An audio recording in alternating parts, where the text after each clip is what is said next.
Oh man, I forgot it did that. It gives you the title screen. Whoa!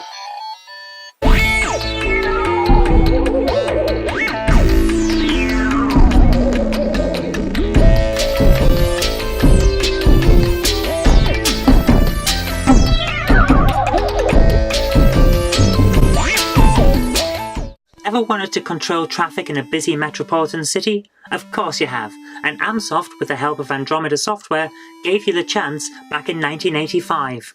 Okay, so we've been given the job of head traffic controller in London. Yay!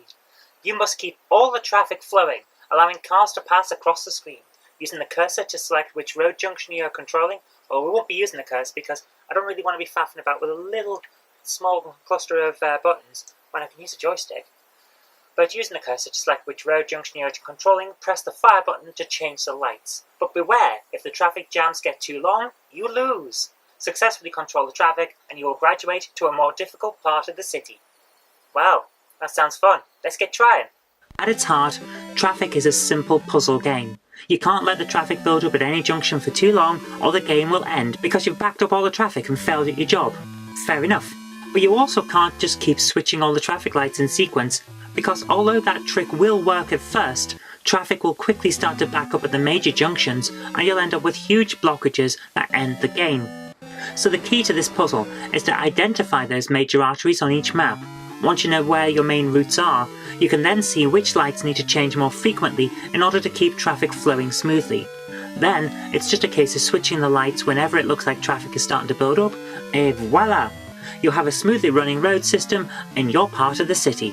We're going to let the traffic build up at some of these junctions while we're letting traffic build up at the verticals while doing the horizontals.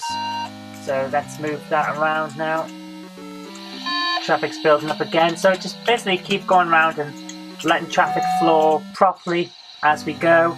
It's a relatively simple premise and it actually works quite well. It's surprisingly difficult to make this work. But if you get the hang of it, I think you'll actually enjoy it. It's one of those games that is really, really simple, but deceptively so. But that's not all the game has to throw at you, not by a long shot. Can you hear that siren? That's an emergency vehicle.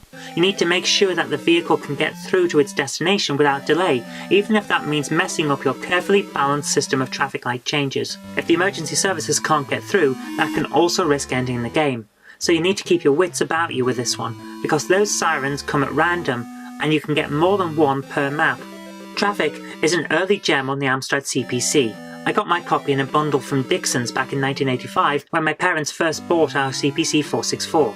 It was rather difficult to play on a green screen monitor because it's not always clear what's going on and where, even if you use its green screen mode. The green screen mode is essentially a high contrast mode that makes anyone playing on a monochrome screen slightly less likely to fail at the game. These high contrast modes only seem to crop up in early Amsoft games and disappear utterly by the end of the CPC's lifespan, despite the updated Plus range also having a monochrome screen option. Normally, they make the games easier to play by highlighting the important sprites and screen areas while relegating everything else to less bright colours, so they fade into the background while you concentrate on the important stuff. It doesn't work here because of one factor. Is the bright light on the traffic lights the stop light, or is it the go light? Now okay, I'll admit that eventually you'll be able to play the game reasonably well on green screen mode, providing you're willing to put the time and effort in, but that's the issue. You have to put the effort in. You have to spend time fighting the game in order to work out what's going on and how the game is passing you information. You don't have to do that in full colour mode, you just get straight to work. Now, I'm sure you can argue that that's a small thing and I shouldn't spend so much time harping on about it, but the fact of the matter is that I had a green screen CPC as a kid, and I also had a colour screen CPC as a kid. When we switched to a colour monitor after my sister killed the first CPC by spilling orange juice on it, sorry hun, I'm never going to let you live that down, the game became easier to play, but it's still not a simple puzzle game by any means. I wasn't the biggest fan of Traffic as a kid, because it wasn't the kind of game that I was into back then, and I'll fully admit that. I adored my shoot-em-ups and side-scrolling action games when I was younger. I still do, to be honest. But as I've grown up, I've become far more of a puzzle game fan. Now, I'm more than happy to load this old gem up for a quick session here and there.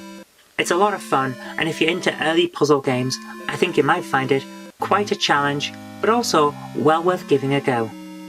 They've managed to represent all kinds of traffic with very little in terms of detail to the sprites, which is very well done. We've got the long blocks, which are buses.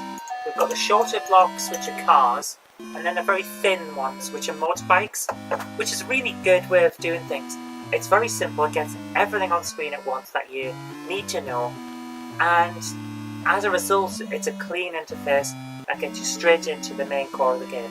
I can't fault it, it's really good fun.